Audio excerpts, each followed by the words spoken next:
हमारे साथ बातचीत करने के लिए भारतीय जनता पार्टी युवा मोर्चा के प्रदेश अध्यक्ष विपुल जी मौजूद हैं, उनसे बातचीत करेंगे। विपुल जी, किस तरह से आप देखते हैं, क्योंकि लगातार युवाओं पर पार्टी फोकस कर रही है, लगातार जो है संवाद भी आपके चल रहे हैं, युवाओं को किस तरह से 2027 के मिशन में जोड़ा जा रहा है? देखिए, भारतीय जनता युवा मोर्चा पार्टी का फ्रंटल ऑर्गेनाइजेशन है और उस तरीके से हम काम भी करते हैं। 2/3 आप सोचिए कि जो हमारा देश जो है युवाओं का देश है, क्योंकि 35 वर्ष से आयु के नीचे का अगर हम डेमोग्राफी देखें तो 2/3 है। तो 66% जनता का प्रतिनिधित्व करने वाले हम युवा मोर्चे के लोग हैं। हम कोशिश हमारी पूरी तरीके से हमेशा ये रहती है कि हम भी बूथ स्तर तक जाएं, तो उसके लिए 1 बूथ 20 यूथ की परिकल्पना हमने की है। और हम मंडल स्तर तक के जो हमारे मंडल की जो बॉडी है वो हमारी घोषित हो चुकी है पूरे प्रदेश में। उसके बाद हम शक्ति केंद्र तक जा रहे हैं, बूथ तक जा रहे हैं और पन्ने तक हम पहुंचेंगे। इस बात से मैं पूरा आश्वस्त हूं, क्योंकि आज भारतीय जनता पार्टी के पास युवाओं की बहुत बड़ी फौज है, बहुत बड़ा एक राष्ट्रवादी विचारधारा का मंच हमारे पास है। तो इसीलिए युवा लगातार हमारे साथ जुड़ रहे हैं और लगातार जुड़ के पार्टी के साथ काम कर रहे हैं। हाल ही में राष्ट्रीय अध्यक्ष आए, उन्होंने भी कहा कि जो है हमें प्रवास करना है, और इसके साथ साथ हमें जो है जो 23 ऐसी सीट थी जो हार गए थे उन पर फोकस करना है, जो बूथ कमज़ोर रहे थे उन पर फोकस करना है। तो इन पूरी जो बातें उन्होंने बताई पार्टी लेवल पर, उसको आप किस तरह से देखते हैं? देखिए, तो सौभाग्य की बात है कि जो आज राष्ट्रीय अध्यक्ष हैं हमारे आदरणीय नितिन नवीन जी, वो भी युवाओं के बीच काम करके, युवा मोर्चे में काम करके, अपनी कार्य पद्धति कार्यशैली की बदौलत आज राष्ट्रीय अध्यक्ष हैं। और जब वो देहरादून आए, जब वो उत्तराखंड आए, तो आप सोचिए, युवा संवाद के लिए एक कार्यक्रम था युवा संवाद का। उनकी प्रतिबद्धता आप युवाओं के लिए देखिए कि भारतीय जनता पार्टी का केंद्र का नेतृत्व और प्रदेश का नेतृत्व कितना प्रतिबद्ध है कि उन्होंने कहा कुछ भी हो जाए, कोई मुझे इंपॉर्टेंट कोई और मीटिंग छोड़नी पड़े, लेकिन ये युवा संवाद का कार्यक्रम मैं जरूर करूंगा। और युवा संवाद के कार्यक्रम के लिए उन्होंने 1.5 घंटा एक्स्ट्रा दिया। तो वहाँ पर युवाओं की बड़ी फौज थी, उसमें कई प्रोफेशनल्स थे, कई स्टार्टअप वाले लोग थे। तो ऐसे लोगों ने उनको सुना और वो सुन के बड़े प्रफुल्लित हुए कि भारतीय जनता पार्टी आज युवाओं को मौका दे रही है, युवाओं को आगे बढ़ा रही है।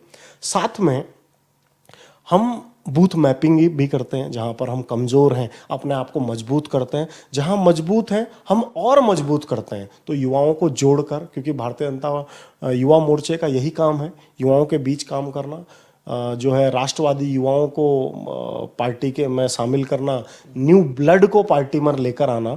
ये मेरी प्रतिबद्धता है कि कैसे हम और छूटे हुए नए युवाओं तक पहुंचें, जिसके लिए लगातार मेरे जिले के, मेरे मंडल के लोग भी लगातार इस काम में लगे हुए हैं।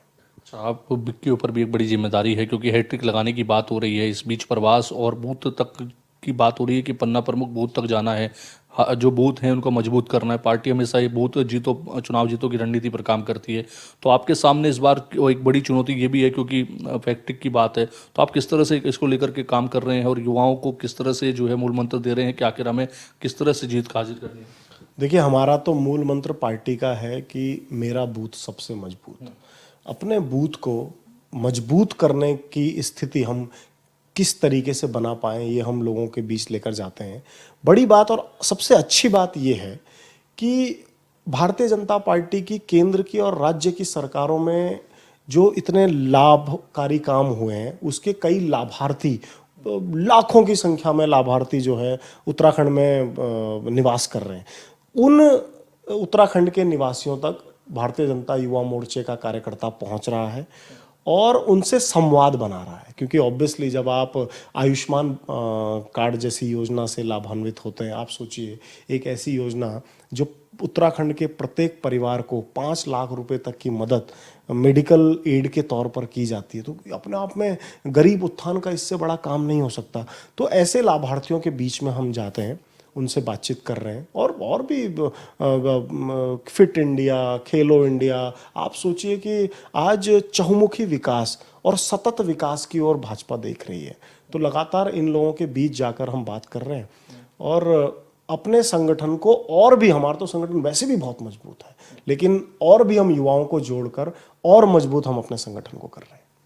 मेरे दो अंतिम सवाल है, छोटा छोटा आपसे उसका उत्तर जरूर चाहूँगा, क्योंकि एक तरफ तो कुमारी शैलजा जो है प्रदेश में आ रही है, लगातार जो है संगठन को लेकर के बातचीत हो रही है, संगठन विस्तार की चीज़ें हो रही हैं, और उनका ये मानना है कि इस बार 2027 में किसी भी तरह सत्ता में लौटा जाए।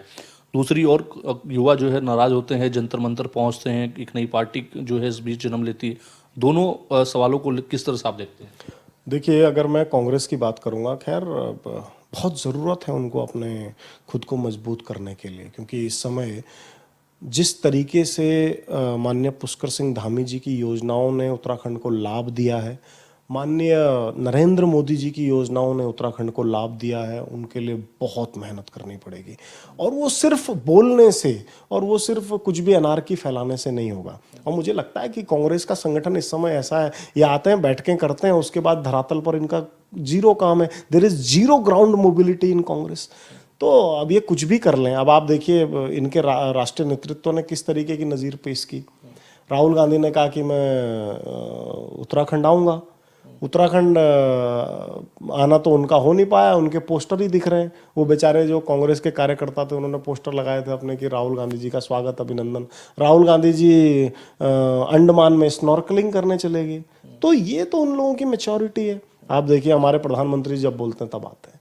तो ये कितनी बड़ी बात है कि उत्तराखंड को माननीय प्रधानमंत्री जी का प्रेम इतना मिलता है, उनका लगातार प्रवास उत्तराखंड में बना रहता है।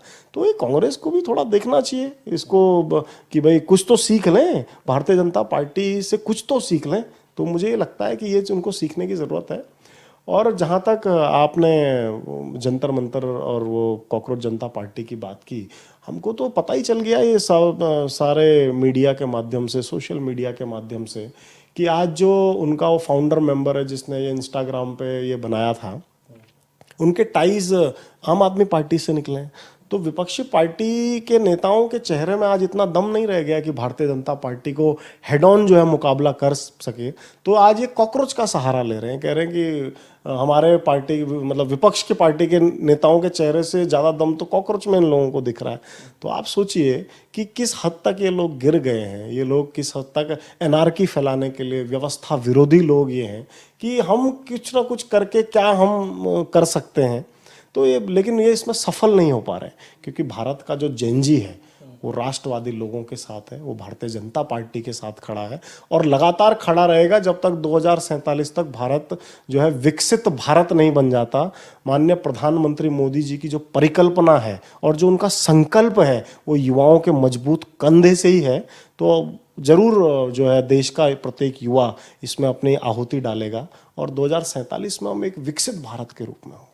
चलिए, धन्यवाद अपना कीमती समय देने के लिए। तो आप सुन रहे थे बीजेपी युवा मोर्चा के प्रदेश अध्यक्ष विपुल जी को, जिन्होंने तमाम विषयों पर अपनी राय रखी है। कैमरा पर्सन अर्जुन बिष्ट के साथ मैं योगेश आर्य, HN 24/7 देहरादून।